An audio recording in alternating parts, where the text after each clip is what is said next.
Capítulo 98. O demônio nos detalhes. 26º dia da lua de sangue. A Torre Alta, Verona, inverno, ano 3081 após a perdição.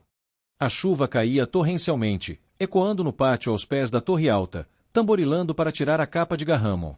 Eles haviam retornado à cidade no início daquela manhã e entregado um relatório a Fanny. Mas o homem parecia mais curioso sobre o paradeiro de Eltoar e Hélios do que sobre as perdas sofridas na batalha. Mesmo a morte dos 2 guardas do dragão não lhe pareceu nenhuma surpresa. Garramon fora conversar com um amigo em particular mais tarde, mas encontrara os aposentos vazios. Magos, aprendizes, acólitos e iniciados de todas as afinidades corriam pelo pátio como galinhas sem cabeça, tentando desesperadamente não se encharcar na chuva. Garramon caminhava lentamente, a chuva fria contra seu rosto e mãos. Quando tinha algo em que pensar, Garramon gostava de caminhar na chuva. O som constante da chuva batendo em seu capuz era como o crepitar de uma fogueira em sua mente. Acalmava-o, permitia que seus pensamentos vagassem. Em qualquer outra ocasião, a batalha nas montanhas Firnin teria sido o que o atormentaria. Ele a teria revisitado em sua mente repetidas vezes, tentando entender, tentando aprender, tentando ver o que poderia ter sido feito de forma diferente. Mas não era a batalha que atormentava seus pensamentos, era Riste. O jovem mau havia dito uma palavra desde a batalha. Ver seu amigo, descobrir a verdade, o havia abalado um pouco. E a morte de Truzil o afetara profundamente. Riste podia ser um jovem quieto, podia parecer frio ou distante para alguns, mas Garramon sabia que não era bem assim. Riste se importava profundamente com todos e tudo ao seu redor. Era uma alma bondosa. No momento em que Garramon entregou as rédeas de Truzil a Riste, ele viu o quanto o jovem amara aquele cavalo. Puxando o capuz para trás, Garramon saiu da chuva e atravessou a porta embutida na parede que circundava o pátio. Caminhou pelos corredores austeros até encontrar a escadaria que procurava e desceu. Os artesãos magos que administravam as gráficas, os Exucendi, preferiam manter suas oficinas no subsolo para evitar distrações desnecessárias. A escadaria descia cerca de 12 metros abaixo da superfície, os corredores entrelaçados esculpidos pela centelha. Lanternas de óleo de queima-lenta repousavam em nichos espaçados uniformemente ao longo das paredes de pedra lisa, enquanto grelhas de ferro proporcionavam a circulação de ar. A rede de túneis e câmaras sob o círculo era muito mais intrincada do que as masmorras mantidas pela Inquisição, mas Garramon poderia percorrê-las de olhos fechados. Os elfos sempre tiveram predileção por sistemas subterrâneos e os haviam explorado sob quase todas as principais cidades sob domínio élfico. Seus passos ecoavam no corredor vazio enquanto caminhava, apenas um punhado de jovens acólitos e carregadores cruzando seu caminho. Garramon atravessou o corredor à sua esquerda e saiu para a anticâmara que dava acesso à casa Exucendi de Verona. Empurrou a porta dourada do outro lado da câmara e entrou num salão cavernoso ornamentado com tapeçarias e estandartes tecidos com a mais fina seda de Narvon. Tudo era ouro. As maçanetas, os apliques de parede, as faixas nas mesas, tudo. E o pouco que não era ouro era composto por rubis, safiras ou esmeraldas. As gráficas da Exucendi poderiam muito bem ter sido casas reais, dada a quantidade de moedas que circulavam em seus cofres. Recriações perfeitas, idênticas às originais, de livros, periódicos, manuscritos e tudo mais que fosse necessário eram raras e caras. E Fanny mantinha a Exucendi de Verona em excelente estado de conservação. A preservação e a curadoria da história eram de suma importância. Ele acenou com a cabeça para os porteiros que ocupavam o salão principal e para os guardas postados em cada porta.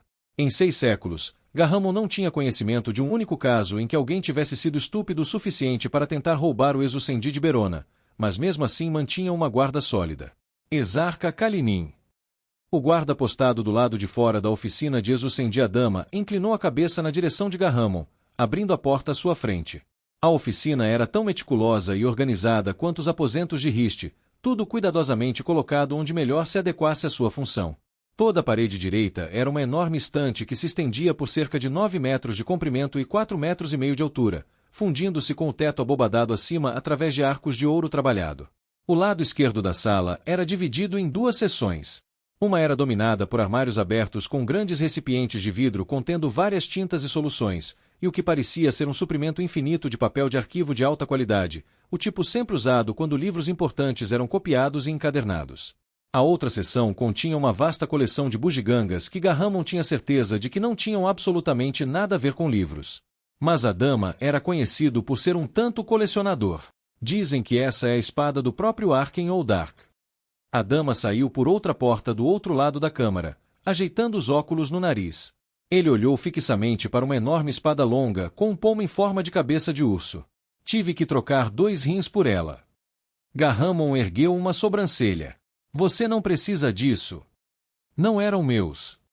A dama encarou a espada por mais um instante, depois ergueu um dedo. Faltam-me 2 páginas para transferir, e seus livros estarão prontos. Venham, venham. Peço desculpas, andei um pouco distraído ultimamente. O Ezusendi conduziu Garramon até uma bancada tão meticulosamente organizada quanto o resto da oficina. Tintas, ferramentas, livros e diversos materiais de encadernação estavam todos organizados em seções específicas.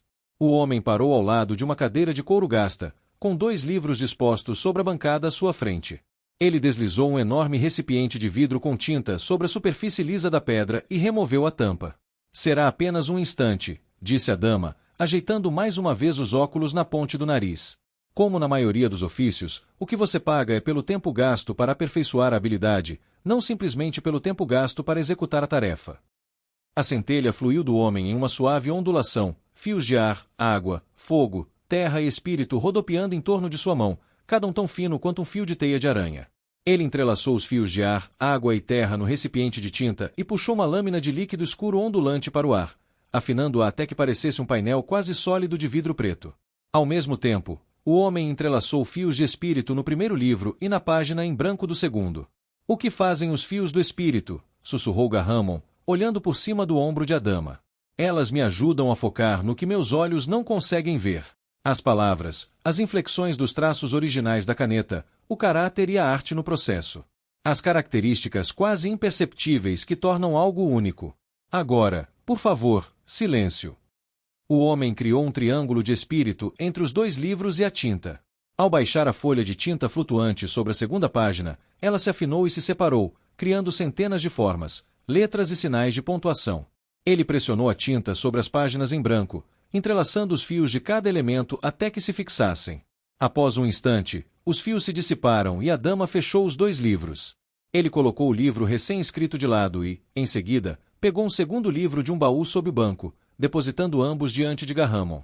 Um pedido estranho, disse a dama, passando os dedos pelo couro vermelho escuro do livro mais próximo. Uma história dos magos, de Gandalf Frendor, e druidas, uma magia perdida, de Duran Linold. Não são muitos os que pagariam meus preços por livros de tão grande circulação. Não existem muitos Ezusendi que ainda amarram e tingem à mão o próprio couro de cabra Kergani. Seu trabalho vale cada centavo, a dama. Fico feliz que pense assim, Exarca Kalinin. Você dedicou muito cuidado a eles. Alguém especial. Garramon assentiu com a cabeça. Meu filho. A porta rangeu ao abrir do outro lado da sala, e Garramon ficou surpreso ao ver o irmão Pirnil entrando na oficina. O homem parecia um fantasma de si mesmo, pálido como um osso, olhos fundos, roupas manchadas e rasgadas. Ele mordia o lábio enquanto caminhava, com um tremor persistente nas mãos. Pirnil nem pareceu notar Garramon. A dama, ele disparou. Onde está minha comissão? Está aqui, Lector Pirnil. A dama lançou a Garramon um olhar que deixou claro que o irmão Pirnil não era um cliente particularmente bem-vindo. O Ezusendi abaixou-se para pegar outro baú debaixo do banco.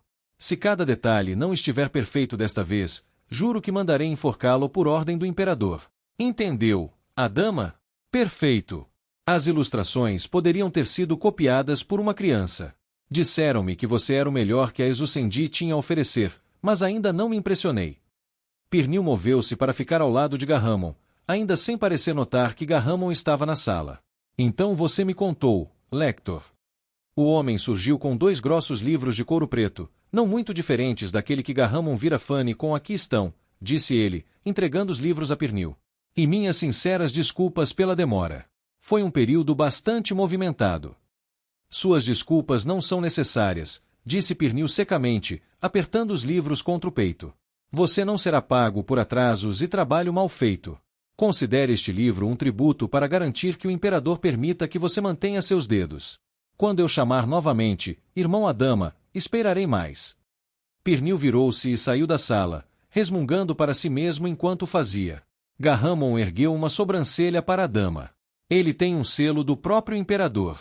Agita essa coisa maldita como se fosse uma espada. A dama entregou os livros recém-encadernados e entintados a Gahamon. Ele veio primeiro a 2 dos meus colegas. Depois disso, eles desapareceram.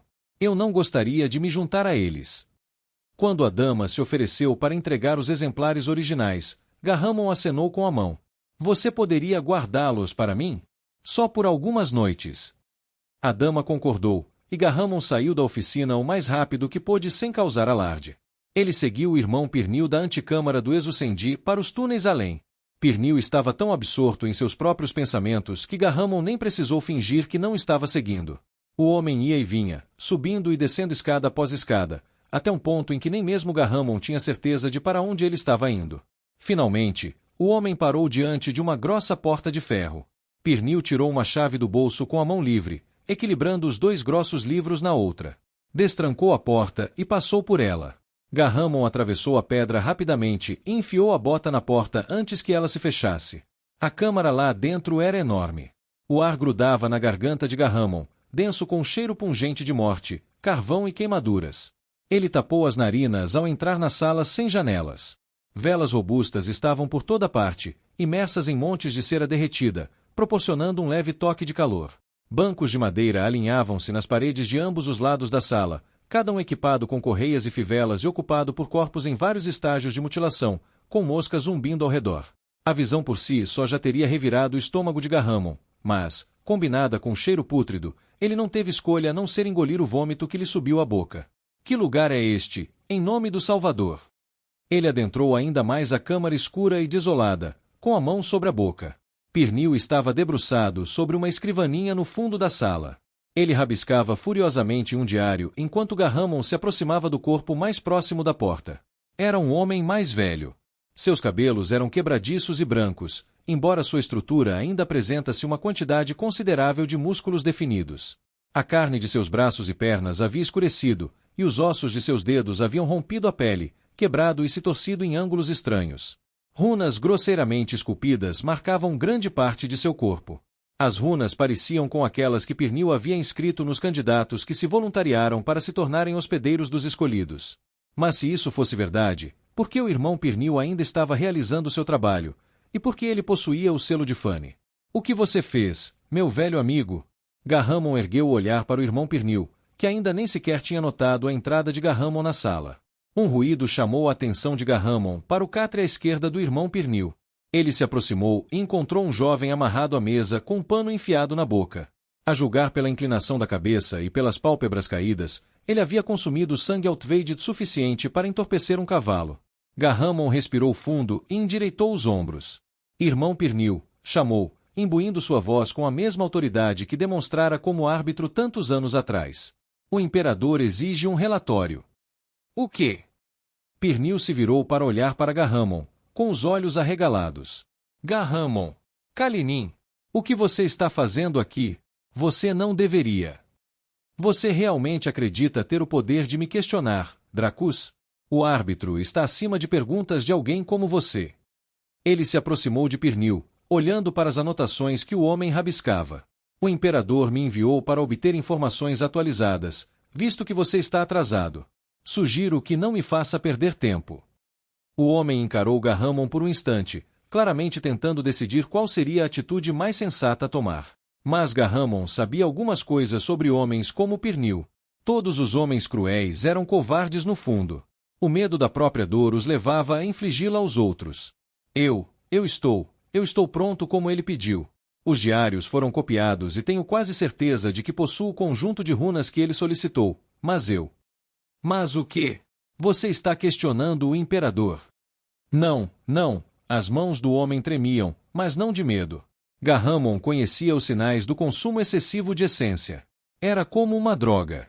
A pele pálida, os olhos escuros, o temperamento explosivo e o estado constante de pânico e paranoia. Ele já tinha visto isso milhares de vezes, principalmente na época da queda e nos anos seguintes. Fane havia se certificado de conter esses usos desde então. Mas Pirnil era claramente uma exceção. Não, murmurou Pirnil novamente. Eu não sei. Estou apenas tentando dizer que o conjunto de runas que ele pediu não é o ideal. Há uma fraqueza nele. Não consigo entender por quê. Você não precisa entender o porquê, Dracus. Você já deixou suas preocupações claras em suas anotações. Garramon acenou com a cabeça na direção dos rabiscos do homem. Sim, demonstrei claramente que existe um conjunto de runas mais forte e expus meu raciocínio. Ele ergueu um dedo no ar, parecendo esquecer completamente que Garramon não deveria estar ali. Mais um espécime. Pyrnil olhou para o jovem semiconsciente amarrado ao banco mais próximo. Tem a mesma altura e idade que o candidato. Vou inscrever o conjunto de runas ideal e fazer anotações detalhadas. Acredito que o imperador perceberá o erro de seus caminhos. Ele imediatamente olhou para Garramon. Não o erro, mas simplesmente o cálculo equivocado. São a mesma coisa, Pyrnil. Pyrnil atravessou a sala e abriu um grande baú que estava sobre uma velha escrivaninha de madeira. O brilho vermelho da essência iluminou o rosto de Pyrnil enquanto ele abria a tampa e retirava uma gema pulsante. Pode informá-lo de que eu mesmo trarei o relatório dentro de 1 hora. Estaremos prontos para partir para o Mar de Pedra assim que o coração for encontrado. Por favor, saia do caminho. Pyrnil passou por Garramon e apertou as bochechas do jovem, movendo a cabeça para a esquerda e para a direita, examinando. Por que ele tomou tanto sangue Outweighed? Isso facilita o manuseio. Agora, deixe-me voltar ao meu trabalho e eu mesmo fornecerei o relatório. Eu pensava que todos os anfitriões deviam se voluntariar para o... Neste caso, não, rugiu o homem, tomado por uma fúria repentina. A parte branca dos seus olhos tinha adquirido uma tonalidade avermelhada. Agora saia. Pyrnil voltou-se para o jovem, cantarolando para si mesmo como se Garramon já tivesse partido. O homem havia perdido completamente a cabeça. A essência pulsava de Pyrnil enquanto ele tocava na pedra preciosa que tinha na mão. Garramon olhou para o jovem amarrado à cadeira e agarrou o braço de Pyrnil. O homem se virou para ele, furioso. O que você... Garramon agarrou Pyrnil pela garganta e o prensou contra a parede, fazendo com que a pedra preciosa escapasse de suas mãos. Ele apertou ainda mais o pescoço de Pyrnil com os dedos. Garramon já sabia a resposta para a pergunta que estava prestes a fazer, mas precisava fazê-la. Quem é o candidato? Seu aprendiz, Pyrnil engasgou. Aquele miserável do sul. Mesmo com a mão de Garramon em volta de sua garganta, os lábios de Pyrnil se curvaram em um sorriso. Fanny se acha perfeito.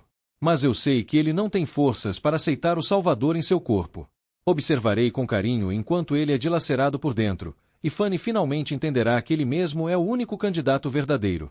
Você verá, Garramon. Você não verá nada. Nunca mais. Garramon teceu fios de ar e fogo ao seu redor e os lançou sobre o irmão Pyrnil, 100 de cada vez. O homem gritou e se debateu, mas Garramon manteve imóvel. Como se sente, Dracus, ter sua crueldade infligida a você? Garramon rasgou e queimou a carne do corpo de Pyrnil, dilacerando suas vestes esfarrapadas. Cicatrizes com o tempo podem construir um homem, Dracus. Mas você não tem tempo. Não permitirei que você volte a atacar minha família. Eu não fiz isso, gritou Pyrnil. Eu nunca fiz isso. Argue. Para cada cicatriz que você deu a Riste, eu lhe darei 100. Para cada gota de dor que você infligiu a essas pobres almas, eu lhe darei 1000. Isso termina aqui. Mas o Imperador, o Salvador, estamos tão perto. Não acredito que estou dizendo isso para você. O cheiro acre de carne recém-queimada invadiu as narinas de Garramon enquanto ele pressionava Pyrnil contra a parede, milhares de cortes marcando o corpo do homem. Mas levei 400 anos para perceber que não posso colocar a vontade de um Deus acima da vida de pessoas de carne e osso, pessoas vivas que amo. Não que eu não possa, mas que eu não vou. Queime no vazio, Dracus Pyrnil. É tudo o que você sempre mereceu. Garramon puxou fios de cada elemento, entrelaçando-os em seu punho até que um nitral azul brilhante se formasse em sua mão. Ele cravou a lâmina no peito de Pyrnil, observando a luz se apagar nos olhos do homem. Ele soltou seu nitral e deixou o corpo de Pyrnil cair, depois desabotoou as correias que prendiam o jovem e tirou o pano de sua boca. Você consegue ficar de pé? Ele mal conseguiu emitir um grunhido. Garramon aproximou-se do banco de Pyrnil e pegou o livro encadernado em couro preto no qual ele estava rabiscando, junto com o que acabará de mandar copiar. Com os 4 livros empilhados em uma mão, Garramon ergueu o jovem e o carregou para fora da câmara. Todas as coisas quebradas começaram com pequenas rachaduras. Algumas cresceram rapidamente, sem tempo para consertá-las. Outras aconteceram lentamente e só foram notadas quando já era tarde demais. Naquela noite, havia duas coisas quebradas na biblioteca: Rist e sua compreensão do mundo. Rist estava sentado num pequeno recanto no último andar da imensa biblioteca beronana, com a cortina fechada. O círculo tinha sua própria biblioteca, mas ele queria ficar sozinho. Espalhadas sobre a mesa à sua frente estavam todas as cartas que receberá de seus pais. Passará horas a lê-las. As palavras de Kallen ecoavam em sua mente. Rist, sua mãe e seu pai estão vivos. Eles estão a salvo. Eles os torturaram, Rist, mas eu os libertei. Aquelas palavras ecoavam repetidamente. Até mesmo quando Rist dormia. Elas o corroíam por dentro. O que Kallen queria dizer? Rist apoiou os cotovelos na mesa e levou as mãos à nuca. Kallen era o Draleide. Kallen era quem havia incendiado Passagem do Rei, quem havia incitado a rebelião. Como isso era possível? Nada fazia sentido. Nada. Faltavam peças. Como ele poderia resolver um quebra-cabeça com peças faltando? Ele precisava falar com Garramon. Havia coisas que o homem não lhe contará, e ele sabia disso. Sempre soubera, mas simplesmente não tinha se dado conta da magnitude daquelas coisas. Sabia que se fizesse uma pergunta direta a Garramon, o homem lhe responderia. Responderia. Onde estão meus pais? Você mentiu para mim? A cortina deslizou e Rist se viu encarando Fanny Morten. Cada fibra do seu ser lhe dizia para pegar as cartas e escondê-las, mas era tarde demais. Você e eu somos parecidos em tantos aspectos, Rist. O imperador se deixou cair na poltrona do outro lado da mesa, como se fosse o amigo mais antigo de Rist no mundo. A biblioteca sempre foi o lugar para onde eu ia quando buscava paz, ou respostas. Ele olhou para as cartas sobre a mesa. Sorriu. Quem me dera ter pais tão dedicados quanto os seus, que me enviavam tantas cartas. Os meus me mandaram para a ordem quando eu mal sabia ler. Havia moedas, sabe, como reembolso. Só os vi novamente quando eu tinha, talvez 26 anos. Guarde-os com carinho, Rist. Uma mãe e um pai assim valem a pena. Imperador Morten, Rist fez o possível para não encarar as letras. Não esperava vê-lo aqui. Não vou ficar muito tempo. Um passarinho me contou que você estava por aqui, e eu só queria dar um alô. Vi Garramon depois que ele voltou da batalha, mas não você. Azim me relatou que você demonstrou muita força ao lidar com os Draleide. Talvez seja a hora de vermos se você está apto a se juntar às fileiras dos Arcarianos. O que você acha? Já. Agora. Esta noite. Fanny o encarou por um instante, inclinando a cabeça para o lado, e então sorriu. Não está à noite. Mas acredito que estamos muito perto. Fanny se inclinou sobre a mesa. Você tem o poder dentro de si, Rist. Eu senti isso desde o primeiro dia em que te conheci. Você tem o poder de mudar o mundo, assim como eu mudei, assim como Garramon. Eu vou te guiar. A cortina se moveu mais uma vez, e desta vez um pretoriano em armadura vermelho-rubi surgiu na abertura do nicho. Ele fez uma reverência a Fanny. Imperador, Hélios retornou. A comandante da Etana enviou uma mensagem. Ótimo. Fanny olhou do pretoriano para Rist. Parece, Rist, que nossos astros estão se alinhando. Nos encontraremos pela manhã. Temos muito o que conversar. Enquanto Fanny permanecia de pé, Rist não pôde deixar de fazer a pergunta. Você acha que existe poder em um nome, Imperador Morten? Fanny olhou para Rist com uma sobrancelha arqueada. Só estou perguntando porque você usou o meu 4 vezes. O homem encarou Rist por um tempo que pareceu uma eternidade, antes de soltar uma risada abafada e fechar a cortina atrás de si ao sair. Rist endireitou-se na cadeira, com o coração acelerado. As palavras de Kallen ecoaram em sua mente mais uma vez. Sua mãe e seu pai estão vivos. Mamãe e papai, sussurrou Rist. Ele repassou as cartas em sua mente, voltando até a primeira. Esperamos que estejam tratando vocês muito bem aí em cima. Um mago. Seu pai teve que ler essa parte da sua carta para mim 4 vezes antes que eu parasse de chamá-lo de mentiroso. Pai, Rist sussurrou. Sua mãe raramente usava a palavra pai, apenas quando estava brava com Lashs ou Rist. O pensamento lhe ocorreu quando Fanny dissera que uma mãe e um pai assim valem a pena. Sua mãe havia assinado a carta com todo o nosso amor, mamãe e papai. Mas aí ela usou a palavra pai. Era uma coisa pequena. Talvez nem fosse nada. Mas aquilo o incomodava. Ele encontrou a carta entre as espalhadas pela mesa. Então, algo mais lhe ocorreu, e ele alinhou todas as páginas lado a lado. Em sua mente, ele colocou letras umas sobre as outras. As PSFS de cada letra. Seu coração parou e todos os pelos do seu corpo se eriçaram. Ela nunca escreveu isso. De repente, a garganta de Riste ficou seca como areia. Como ele nunca tinha visto aquilo antes. A caligrafia era quase idêntica à da sua mãe, mas, por mais parecida que fosse, cada letra era ligeiramente diferente da anterior. As inflexões e os traços sutis dos W e R. Tudo. Quanto mais letras ele sobrepunha na mente, mais profundo frio se instalava em seu coração. Essas cartas não haviam sido escritas por sua mãe, mas por alguém que passará muito tempo aprendendo a imitar a caligrafia de Elia Wiesel. Dentro de uma única carta, a diferença era completamente imperceptível. Mas, quando colocadas lado a lado e sobrepostas, os minúsculos erros se tornavam óbvios em suas diferenças. Cada tentativa era quase perfeita, mas falhava de uma maneira diferente. As mãos de Riste começaram a tremer e sua respiração ficou curta. Não, não, não. Ele inspirou profundamente, tentando se acalmar, e expirou lentamente. Ele deveria ter visto, mas estava distraído demais. Uma parte dele queria ir até Garramon, confrontar o homem, encontrar um último resquício de esperança de que ele estivesse apenas vendo coisas, de que estivesse delirando. Mas ele não precisava. Riste sabia que ele estava certo. No fundo, ele sabia. Mas uma coisa que ele não sabia era se Garramon sabia. Riste acomodou-se da melhor maneira possível, dobrou cada uma das cartas cuidadosamente e as colocou em sua mochila antes de sair correndo da biblioteca.